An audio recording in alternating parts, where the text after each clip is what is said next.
Bonjour. Cette formation consiste à vous apprendre les connaissances de base de la programmation orientée objet. C'est-à-dire, si vous suivez bien cette formation, vous allez maîtriser les concepts de base de la programmation orientée objet.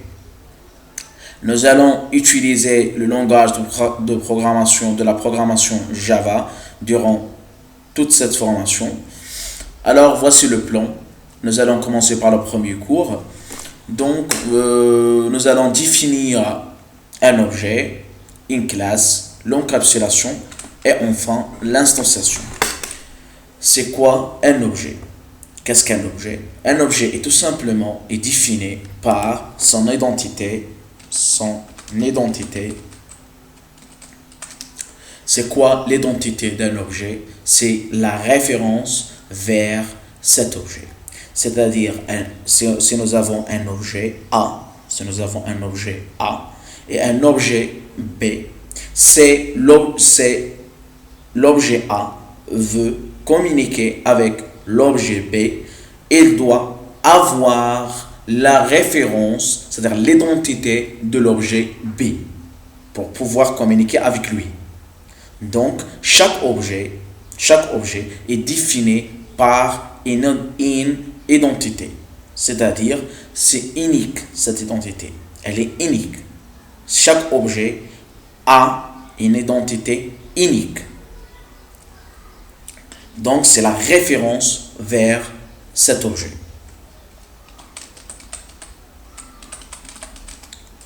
Ensuite, il est défini par ses propriétés, c'est-à-dire propriété. Qu'est-ce que ça veut dire une propriété? Je vous donne un exemple pour vous expliquer ça. Donc, je prends un exemple très simple, une voiture. Une voiture, c'est un objet. Une voiture est caractérisée par sa couleur et aussi, par exemple, par sa marque, ainsi de suite. Donc, une voiture,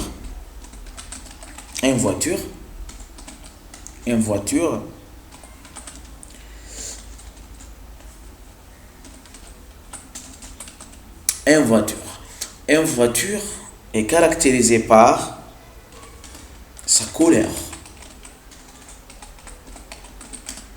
sa marque, ainsi de suite.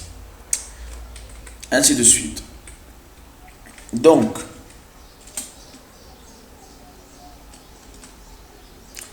la couleur de cette voiture, c'est la propriété de cette voiture. La voiture, c'est un objet et la couleur, c'est la propriété de cet objet. Voilà, qu'est-ce que ça veut dire? Une propriété. Ensuite, un objet est caractérisé aussi par ces méthodes,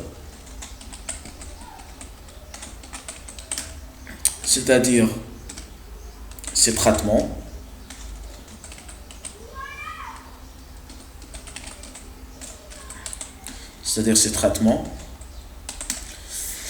Qu'est-ce que ça veut dire une méthode? C'est-à-dire, par exemple, je vous donne un exemple. Pour changer la couleur de cette voiture, il faut un traitement. C'est quoi ce traitement? C'est changer la couleur de cette voiture. C'est-à-dire, la méthode consiste, par exemple, la méthode changer couleur.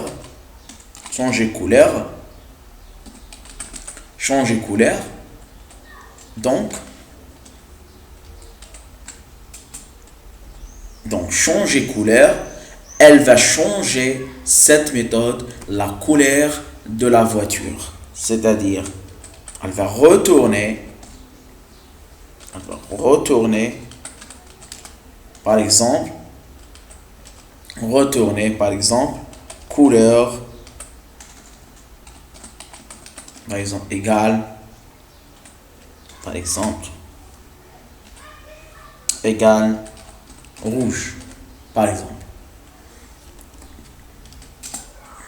Donc voilà, c'est tout simplement un objet. Un objet est tout simplement défini par son identité, c'est-à-dire la référence de cet objet. Si on prend par exemple un objet A et un objet B, si l'objet A veut communiquer avec l'objet B, il doit avoir la référence de l'objet B. S'il n'a pas la référence de l'objet B, il ne peut pas communiquer avec lui. Donc, un objet est aussi défini par ses propriétés. Je vous ai donné un exemple, une voiture. Une voiture, c'est tout simplement un objet, comme une table, comme un stylo, comme un PC. Toutes ces choses-là, ce sont des objets. La voiture est tout simplement caractérisée par sa couleur, par sa marque, ainsi de suite. Donc, si on considère la voiture comme un objet, donc la couleur sera la propriété de cette voiture, de cet objet. Donc voilà, c'est les caractéristiques de l'objet. Ce sont les propriétés. Ensuite, un objet est tout simplement défini par ses méthodes, c'est-à-dire les traitements de cet objet. Si par exemple on prend l'exemple précédent, la voiture, donc si on voulait changer la couleur de cette voiture, on va faire un traitement qui est le changement de la couleur de la voiture. Donc voilà la méthode changer couleur, elle va retourner la nouvelle couleur. Donc voilà en gros l'objet. Donc la prochaine vidéo sera sur la classe. Merci à vous et bonne journée.